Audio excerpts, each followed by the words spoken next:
You're listening to 1232, an audio epic, produced by Rumblestump Entertainment. Chapter 2. A computer monitor's glow illuminated Flint Thatcher's tired face. It was 4 a.m, and he hadn't slept in over 24 hours. He strained to read the screen. Every second turned to minutes. He reached for a cup in the cluttered workspace and brought it to his lips. Yuck, he said, spewing cold coffee all over the monitor. That's disgusting. The less than savory beverage was enough to break his concentration. He stood and brushed the front of his 3-day-old polo shirt, as if it were not stained enough already. It was hot and sticky in Flint's tiny garage apartment. He had dark circles under his green eyes, which his thick glasses seemed to magnify, and his 2-inch, too-long blonde hair stuck up in every direction. It's a big day tomorrow, Sophie, he said, unbuttoning the top of his collar. Move over. I gotta get some rest. Groggily, he shoved the fluffy white cat to the foot of the messy cot and fell face down, arms awkwardly twisted underneath him, and snored. A moment later, he fell into his favorite dream, a medieval scene with all the pageantry and bright colors of a 1950s film framed the king's words. Rise, Sir Knight!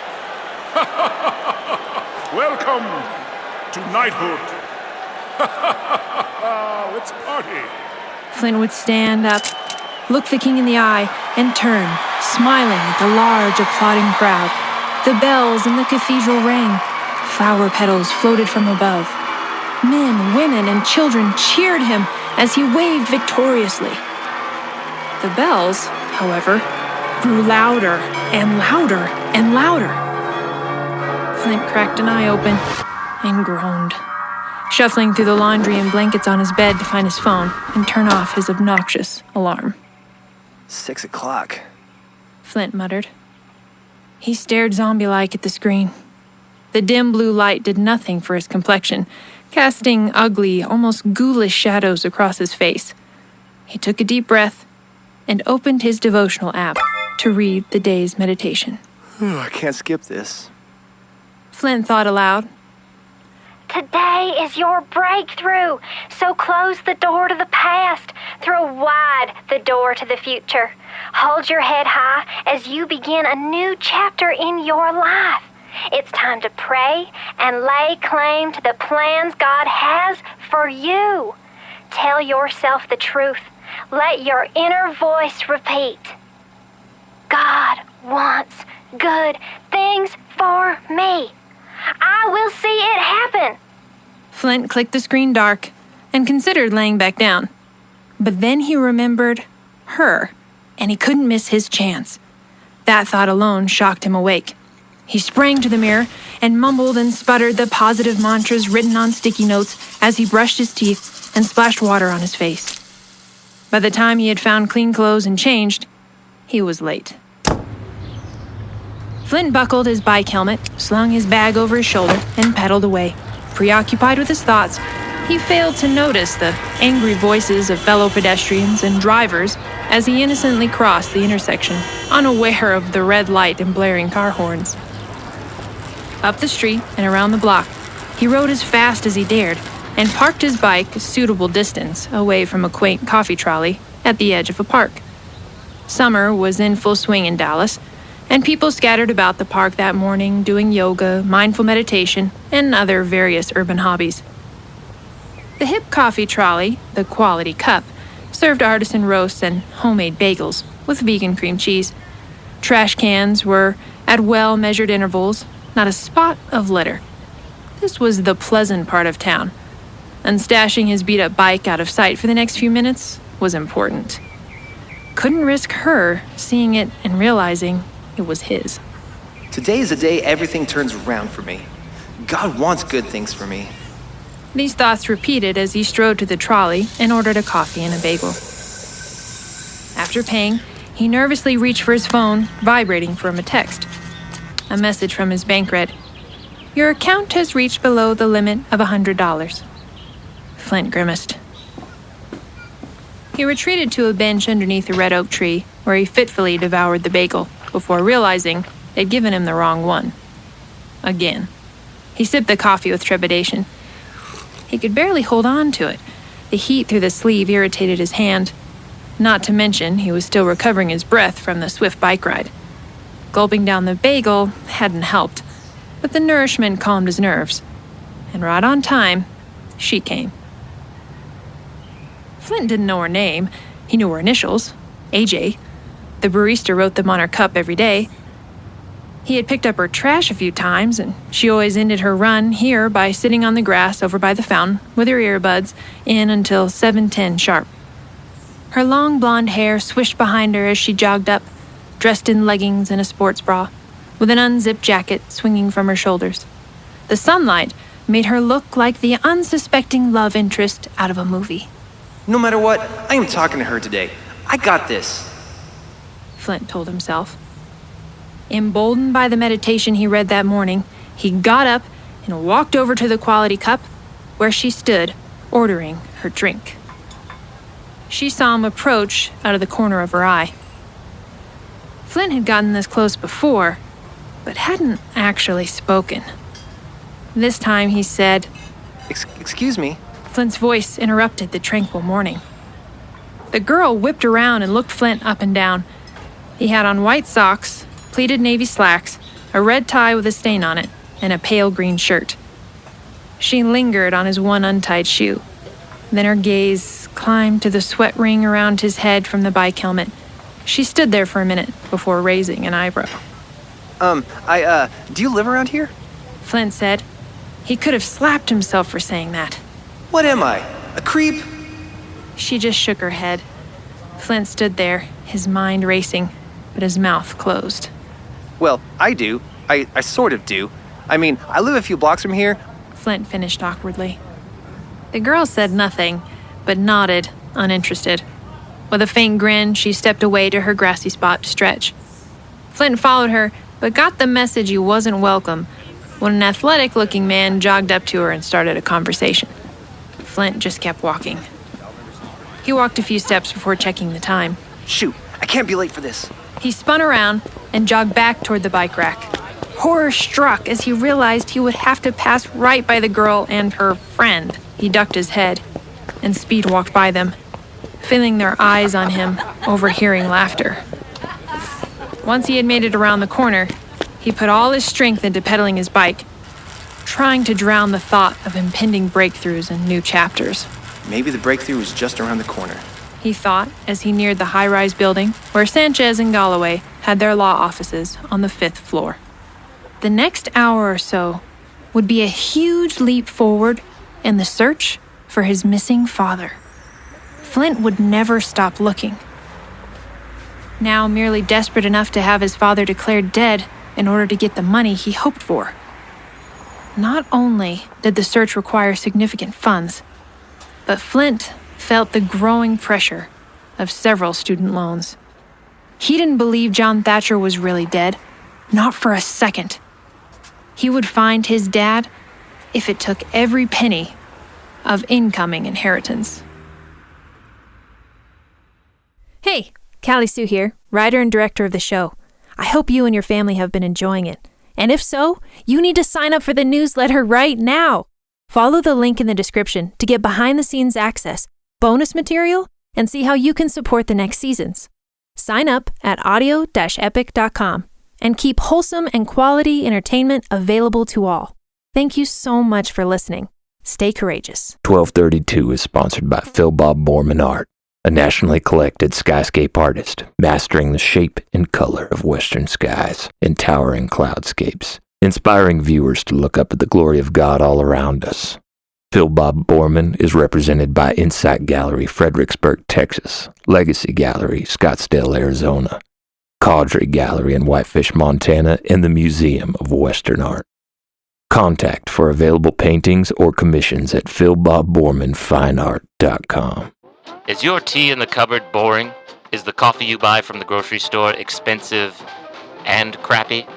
It's time you use our promo code 1232 for 32% off your first order of quality tea and coffee from Atticus Tea That's 1232 for 32% off your first order at atticust.com. Chapter 3, 1232.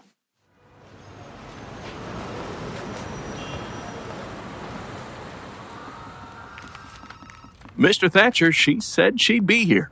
Please calm down. It was the attorney's passive voice. Mr. J. Galloway sat erect in a high-backed chair, facing away from Flint, who was rolling and unrolling a brochure as he waited. He glanced at his watch and reset his glasses on his nose with a heavy sigh. It's just, we've been waiting for 30 minutes now. She ought not to keep people waiting like this. It's like she thinks the world revolves around her or something. I hate putting up with this. Same old Rhona. He kept on crinkling the brochure and checked the time again. Though the dark circles still hung under his eyes, Flint looked somewhat more collected. Sleep would have done wonders for his fashion sense this morning, but at least his hair was combed. Unlike Rhona, Flint had steered away from athletics and dove headlong into academics when their mother passed away in their early teens. Known as an academic prodigy, he gained a degree in medieval history by the age of 19, and the more he studied, the brighter his passion grew. Right now, he was in the middle of his master's program, studying historical science and astronomy, but it was taking much longer than it should have, because Flint's life hit the skids. Without his dad's guidance, Flint was utterly lost. He wasn't looking forward to seeing his sister Rhona today. The trauma of loss had taken its toll on them both. Separating siblings that had been so close, now he just wanted to forget her. Unfortunately, they both had to be here for this. He checked his watch once more and heard the door open. Miss Thatcher, please come in and have a seat. How was your trip? Mr. Galloway leaned across his desk to shake her hand, which she shook briskly and nodded. Not too comfortable. Rhona slurred, smiling loosely. Well, look over there. It's boy genius. How's academic stardom these days, buddy? She staggered a bit and found a seat, catching her breath when she sat down. Calling him buddy made Flint fume. Hello, Rhona. Good to see you. He leaned over and whispered to her. What's your problem? Can't you take your sunglasses off? The lawyer frowned behind his desk and took up the will, waiting for the opportunity to speak. A closer examination answered Flint's questions. He could see bruises even under the sunglasses. As his attention shifted from himself to her, he noticed a butterfly bandage holding a cut together on her temple. I'm sorry that whatever happened to you, Rhona. What'd you do, lose a pentagon or something? Flint said. Rhona shook her head. Shall we proceed then with the reading of the will? Asked the lawyer. Flint and Rhona both nodded, glancing sideways at one another. Mr. Galloway began reading. Rhona listened as if he were in the next room, and she was in a huge, empty, echoing place, where even her own thoughts were too loud. Flint hasn't changed much. Still a skinny nerd. I bet he got here half an hour early and whined about me being late. Her thoughts trailed off. She zoned out, staring hard at the lawyer's nameplate, when she heard Flint's voice. Wait, what? Nothing? What about the car? Does he mention the refurbished vintage, Dodge? The coronet. Rhona corrected, yet again put out with Flint's ignorance toward anything masculine or fast. Excuse me, Mr. Thatcher, while I continue. Flint ripped the brochure accidentally. It didn't sound good so far. He'd hoped for enough to pay off student loans, maybe get further in his search, but all that his dad left was peanuts. Rhona's leather jacket creaked as she carefully shifted in her chair. Her ribs still hurt. Maybe the painkillers were wearing off. It seems you both were left with the total of one 1969 Dodge Coronet to do with as you please. Its estimated value runs from $16,000 to $20,000. I'm sorry, Mr. Thatcher, but there seems to be no mention of any additional assets. Now, if you both will sign this, it'll put the title in your names, and I'll see to the rest of the paperwork. Flint rocked back into his chair, closing his eyes and bringing his fist to his chin. Rhona clenched her jaw. She was counting on a little money, too. She sighed. Well, where are the keys? I want to take it for a spin. The tone of her voice brought immediate tension to the room. Rhona, be serious. It's a show car. Let's go somewhere and sell it. I'll split the cash with you, though that's not fair. Flint muttered the last part. Rhona arched her left eyebrow and lifted her chin. I don't think so, buddy. She leaned toward the desk to sign the paper. You are not taking the car to drive and ruin. Flint got up and threw his hands in the air. You don't know how bad I need the money, Rhona. You can't just do what you want as if the entire world revolves around you. Cool it, Flint. We'll talk about it outside. Rhona put her sunglasses back on and opened the door. Thank you, Mr. Galloway. Send him the bill. She shook the lawyer's hand and stepped out. She's so arrogant. I don't know how anybody can tolerate it. Flint signed the paper and shook hands with the lawyer. He had to stop in the hall for a minute. The world was falling down on his head. That panicky feeling began throbbing in his ears. Right now, he needed someone to blame. He hurried out the glass doors, straightening his tie. Glancing around, he saw Rhona watching him. He headed straight for her, clenching his fists. Flint avoided confrontation at all costs, but not today, not with her. Words flew off his tongue. Let's get this over with, Rhona. If you don't mind, we'll sell it now. I'd like an expert to look it over and get the value fixed so we know what's fair to ask for. Look, the way I see it, you can go ahead back to wherever you live. Let's talk about dividing the cash. It's really only fair that I get, well, most of it. I'm willing to give you 10%, and I think that's fair because you took off and everything, and good Lord, Rhona, are you going to say anything? Nope. Rhona didn't change her expression and kept looking straight ahead. She hurt all over and just wanted to lie down. Well, don't you have an opinion? Flint was talking faster and louder. Silent people made him nervous. Flint, chill out. I don't care. I'll be flying tonight to... Rhona's cell phone rang. It was Kellum's watchdog, Lewis. She answered it and held her hand up to stop Flint from talking. What? No. Are you kidding? A long pause as she listened to the voice on the other end. Rhona's face turned white. Yes, sir. No, sir. It won't happen again. When should I be there? She turned to look at Flint. Tomorrow. Yes, sir. The money she made off the bracelet was too much cash to keep a secret. They were waiting for her back in Las Cruces. For the explanation, she did not have. Lewis had figured out where she had gotten her money, and she could not be double-dealing somebody like Boss Kellum. Without Black Dagger's legal shield, they would lock her up. Rhona slammed her phone on the ground and kicked the pieces that were closest together, sputtering curses at her bad luck and Lewis. Flint had a smirk on his face. Well, it looks like you're in some kind of pickle. Well, if you don't mind, I'll be going. I hope you... But he broke off with a chuckle. That was a mistake. In 2 strides, Rhona was in his face. I'm not taking any of your goody two-shoes. Rhona's face turned red. You know what you can do right now? You can shut up, buddy. She tapped him 3 times on the chest, trying to restrain herself. Back off! Flint shoved Rhona onto the hood of a parked car. She wasn't expecting him to do that, and it hurt. Without her wind, she couldn't retaliate right away. Flint took advantage of this. He lifted his chin, straightened his glasses, and turned on his heel, marching away. More out of instinct than calculation. Rhona caught him, spun him around, and gave him a 1-2 right in the nose. Flint's glasses took the brunt of it, and she had forgotten about her sore hand and had to walk off whimpering.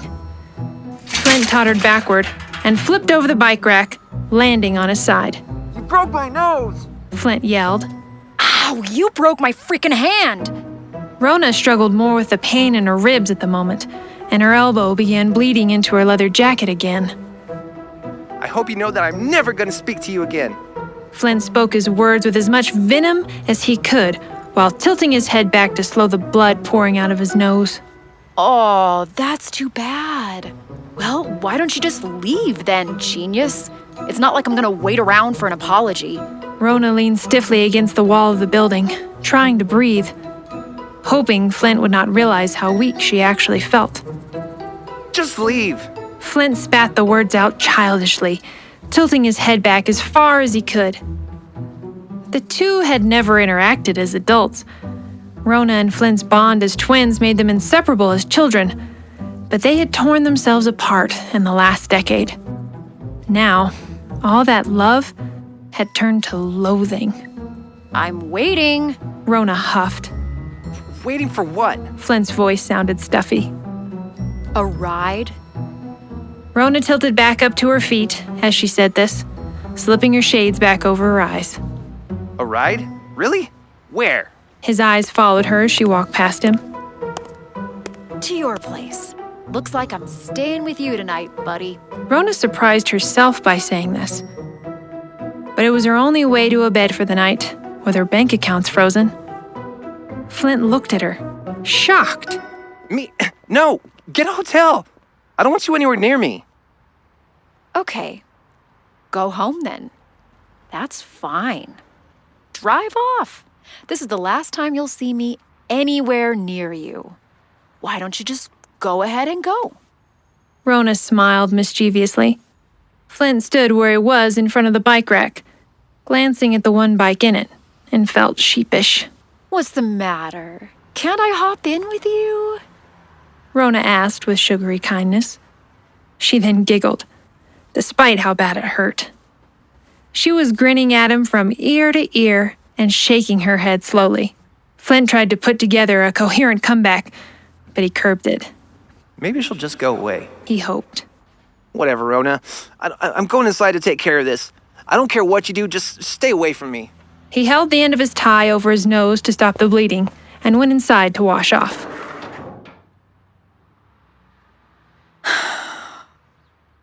Okay, if that's the way you want to play it, buddy. Rhona said under her breath. A moment later, Mr. Galloway stepped out the door. Miss Thatcher, I was hoping you hadn't gone. I had the car brought here. You and your brother can make the arrangements. It's parked in the private section of the garage next door on the ground level. And here are the keys. He handed them to Rhona, wryly. It's a beautiful piece. Your dad restored it himself. I'm interested in it if you really want to sell it. I can offer a competitive price in cash. Rhona tilted her head. Nah. Yeah, well, if you reconsider, you know how to contact me. In the meantime, here's your title. I'm sorry I can't stay to show it to you. I've got to be in court. Have a good day. Rhona took the envelope and nodded slightly, then smiled to herself. Flint is going to explode when he finds out I took his precious piggy bank for a spin. At least I won't have to explain it to him. She tossed the keys in the air and caught them greedily. Downtrodden is an understatement. I'm ruined. Flint said aloud to no one as he burst out the door and wrestled to free his bike from the rack. As he clicked on his dorky bike helmet, muttering as he marched ahead, failing to notice the pavement beneath changed to asphalt. We're going to take just a minute to hear from our awesome sponsors who make this show possible. Then we'll get back to the show. This episode of 1232 is sponsored in part by Oasis Family Media and its family of companies including Oasis Audio, Enclave Publishing, and Sky Turtle Press. Publishers of the forthcoming epic Edmund Spenser's The Fairy Queen, rendered in modern prose by Rebecca K. Reynolds and illustrated by Justin Girard. For more information, visit fairyqueen.com. That's fairyqueen.com, or find the link in the description below. Hello, 1232 listeners. This is Callie Sue, and I'm excited to tell you about Dramify, the ultimate platform for creators and fans of audio dramas. With oodles of genres, hundreds of shows, and thousands of episodes, Dramify is your go-to streaming service exclusively for family-friendly audio dramas. Whether you're a devoted listener or a creator of a family-friendly masterpiece, Dramify has something for you. And guess what, 1232 listeners? You can now enjoy 1232 on Dramify. Just go to dramify.com/1232. That's DRAMAFY.com/1232 and get started for free. Happy listening. And now, back to the show. A loud roar filled the air. The smell of burning rubber overtook his senses. He recognized his surroundings just in time to retreat to the curb. His bike didn't make it, however. You idiots! Look at this bike! This is my bike! Flint stormed out to it and lifted the mangled frame. He held it up to the driver, yelling, Well, that's quite a tantrum. Next time, faint, Barrymore.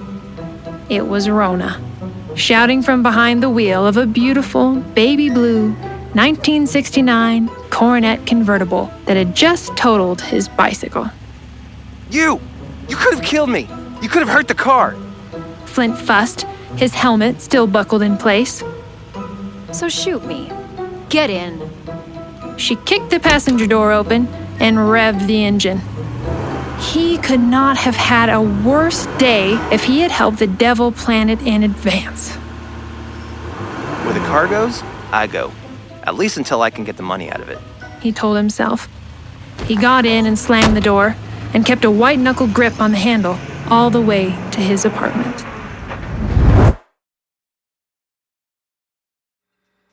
Here, Rhona had a brutal reality check. Flint, whom she always assumed would have it all together, lived in a disheveled mess. He rented a one-room garage apartment in a rundown neighborhood in Dallas. Flint had always worn the mask of self-righteous piety and held his church friends in the highest regard. She resented her brother for his religious hypocrisy and his eccentric, bookish personality, and even more for how he always acted superior.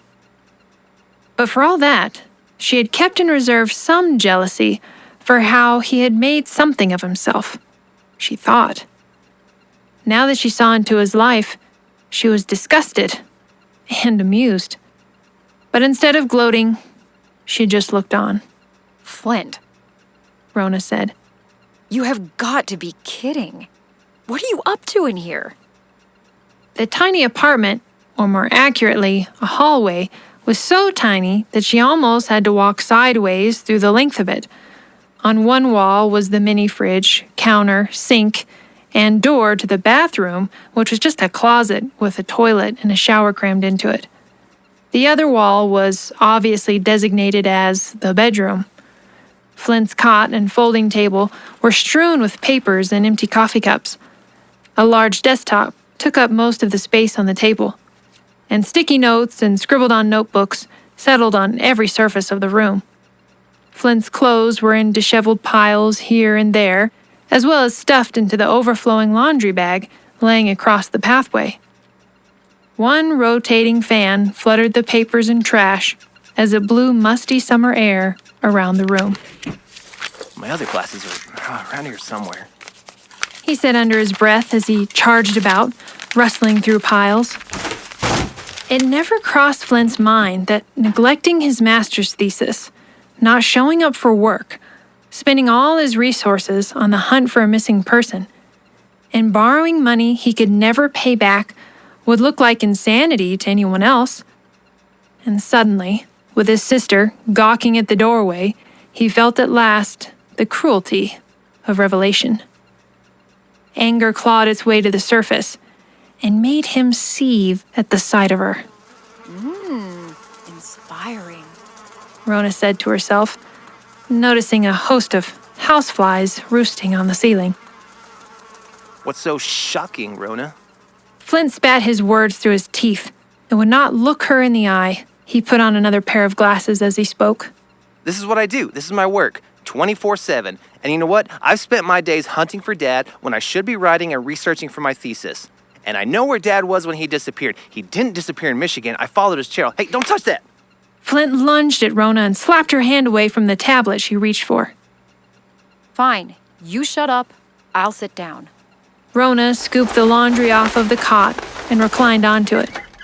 Flint's excited gibberish grinding her last nerve, and her body pulsing from pain made her tired. As long as you're here, remember not to touch my stuff. Flint was yelling at the top of his lungs and panting. Watch your blood pressure, genius. And don't worry, I won't even breathe on your stuff. Wait, oh my, I'm touching your bed. Rhona mocked a surprised expression and gasped, holding her hand over her lips. She took a deep breath and began the attempt to take off her jacket. It took several tries because of the blood from her elbow that had crusted her shirt to the inside of the jacket sleeve. The pain made her edgy. When she heard something at the door, she instinctively jerked. The fluffy white cat, creeping near the threshold, sprang into the air and bolted outside, knocking something over in the alley. Rhona heard the commotion. You scared my cat. Flint screamed at her and dashed out the door. Muffled and far off, Flint's voice desperately called for his cat. Sophie, come here. Here, kitty. Oh, brother. What kind of guy has a cat like that? Rhona muttered to herself. She had always despised Flint for his strange, closed-mindedness, and here he was, up to his ears in debt with a pet cat and living in a mess. Judging her? A lot of things about Flint were weird. Always had been. She sank into the cot, reflecting on the weirdest thing of all, needing help from her brother. Right now, he was all she had in the world. She was in trouble. Black Dagger froze her money for putting them in jeopardy with the bracelet, and if she tried to blow the whistle on them, they would testify against her, and they would hold her to account for all her misdeeds. If she didn't return to Black Dagger, they would assume she had turned on them. Rhona was in a hole. But if she climbed out, they would catch her in a trap. The only way to stay free and alive was to get back to Las Cruces. And the only way to do that was in the old car. Rhona would never stoop to ask for help from her brother. But then, she did not see any other way out. She couldn't get around him, however. All she needed was the car. Flint was both the problem and the solution. If I hadn't had to fly up here and do this stupid will, this never would have happened. Flint just had to do it now so he could continue this obsessed manhunt for a dead... Rhona's thoughts broke down into lethargy. She felt helpless, despite herself. Sometimes, like now, Rhona imagined groping in the dark for freedom from her circumstances. She imagined feeling around for something solid, something to shelter her. Then, as she always did, she wiped the stinging tears away and clenched her jaw. If there was no hope, she had no choice but to live for the moment. Outside, Flint had finally cooled off after pacing around the block a couple of times. He remembered how heartless she had been after their mother passed away, and how relentless she was in blaming their dad for it. Back then, Flint would stand up to Rhona. He declared war on her, even if their dad was just going to let her alone. John Thatcher had called it loving her, but Flint called it cowardice. Reality hit home through the angry fog. If Rhona didn't want to give up the car and sell it, he couldn't continue searching for their father because he would have no money at all. Flint was convinced that his dad was alive. He had to find him, and by a cruel twist of fate, he now needed Rhona to help him to do it. Or did he? Flint looked inside his room and saw Rhona passed out on his bed. It was only 9:30 p.m. The idea came suddenly. He could see she had taken her jacket off and had laid it on the chair. He tried both pockets of the jacket. Nothing. Flint was getting hot now, and his heart was pumping fast. He studied Rhona, sleeping off her fatigue. Delighted to see a key peeking out from the top of her front jean pocket. Flint held his breath as he reached for the key and tugged on it. A grin slipped across his face as he barely cleared the pocket. But Rhona's next move wiped it off. Her heavy right hand hit him square in the nose again.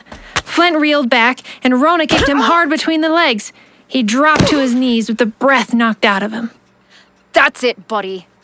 Rhona, disoriented, picked up the keys in her jacket and stomped out. Flint heard the car door slam and the ignition cackle like a hyena. Far away, he heard Rhona curse and slam the steering wheel. Paralyzed for only a moment, Flint grabbed a towel from the laundry and held it to his face, tottering out the door and trying not to get hysterical when he heard the engine roar to life. Hey, no, you don't. That's mine. Hey, Flint broke into a run as the car rolled out the driveway. stop you. But there was not enough time to invent an insult. Flint flew at the car and jumped, landing upside down in the passenger seat. What are you doing? Turn around. Flint forced out as he fought to gain an upright position. Rhona only drove on into the dark. I said turn around. Flint screamed in her ear. Rhona stomped the accelerator, throwing Flint's head back against the seat. They flew through a stoplight. I said turn around. Rhona turned to look him in the eye, her voice calm and flat. Never try to steal from me again. And take that stupid thing off. Flint was suddenly aware that he still had his bicycle helmet buckled onto his head. Where are you going? To the airport? Hey, that was the exit. Slow down. West, Rhona. Flint scrambled for his seatbelt while the night wind rolled over them. Rhona didn't respond except to reach over and turn on the radio.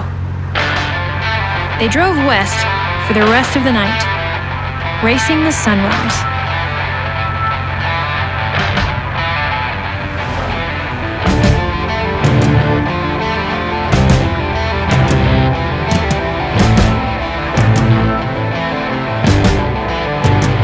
You've been listening to episode 3 of 1232, produced by Rumblestump Entertainment. Written by Callie Sue and Cheyenne Bell. Narrated by Callie Sue. Today's voice talents include Corey Keller as Flint Thatcher, Robin Cage as Rhona Thatcher, and Eric Basil as Mr. Galloway. Episode 3 was mixed and engineered by Jet Black, with original music composed by Callie Sue and Jet Black with Rumblestump Entertainment. Edited by KC Caballero Sounds. Mastered by Zach Bryant with 9 Moon Mastering. This episode was made possible by our generous and incredible backers through Kickstarter. You know who you are. To our knights, our bards, our Welsh bowmen, our wizards, and our chieftains, thank you. Continue the adventure in episode 4.